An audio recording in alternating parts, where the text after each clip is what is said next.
Chapter 1. If Rachel Cooper had known that directing the school drama would lead to so much actual drama, she would have passed on the entire experience.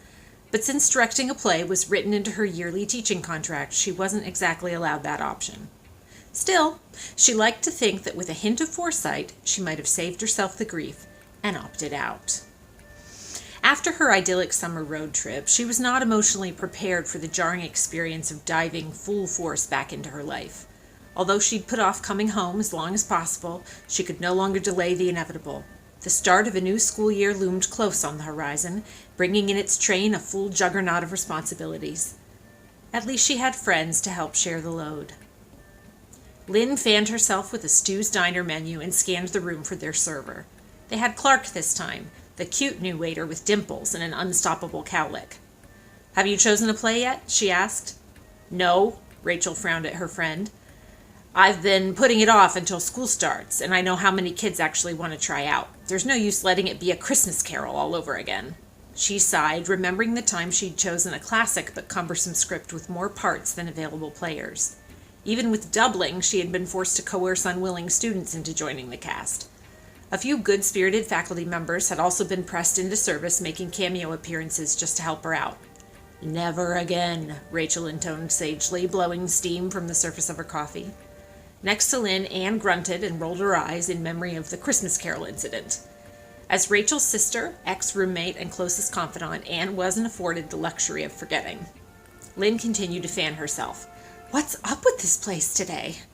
Rachel glanced around the diner, seeing the same brick walls, messy chalkboard announcements, and harried waitstaff as always. "What do you mean?" "It's about 1,000,000 degrees in here." Lynn downed several gulps of ice water. "It's even too hot for coffee." Rachel raised an index finger. "First of all, it's never too hot for coffee. Second, it's not even that bad." She paused. "Although it is hot outside."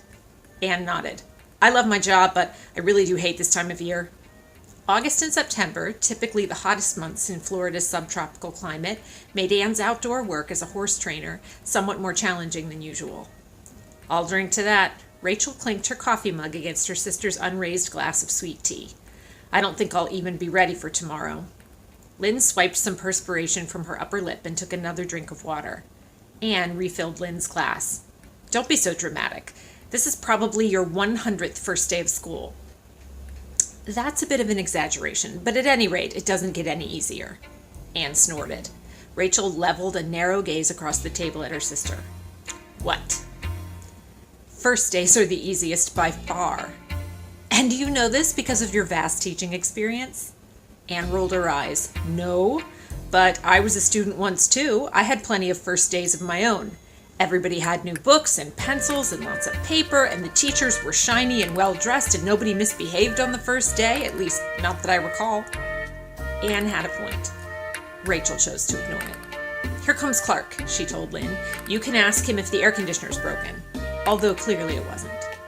Clark placed 3 plates on the table without needing to be reminded of who ordered what, his ready smile bracketed by twin dimples deep enough to sink an index finger into up to the first knuckle. Not that Rachel ever imagined doing that. "Why is the thermostat set to boiling?" Lynn asked him. "I'll go check." He departed with the trademark good humor and sideways smile that had won their hearts. Lynn cut her chicken into tiny squares. "Have you settled at your new place?" she asked Rachel. Rachel nodded, her mouth so full of bacon and eggs that her cheeks actually bulged a little. "Pretty much." She covered her mouth with her hand lest she accidentally spray the others. "Slow down there, Tiger," Anne said. "I don't think your food is going anywhere." "I've just missed this." Rachel gestured with her knife and fork at the plate, the 2 women sitting across from her, and the restaurant in general.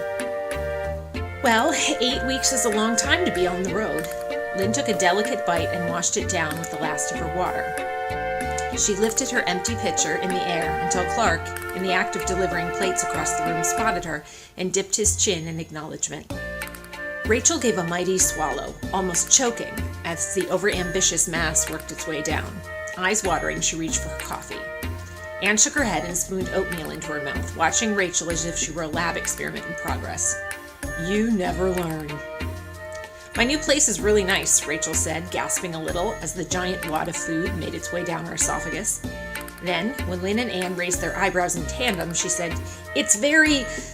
She searched for the right word. "Clean." Anne frowned. "Of course it's clean. It's brand new, but that doesn't mean it's nice." "It's nice," Rachel insisted. "I'm glad I moved there." "For now," Anne commented. "Don't be such a pessimist." "I'm a realist," Anne said. "I give it 6 months."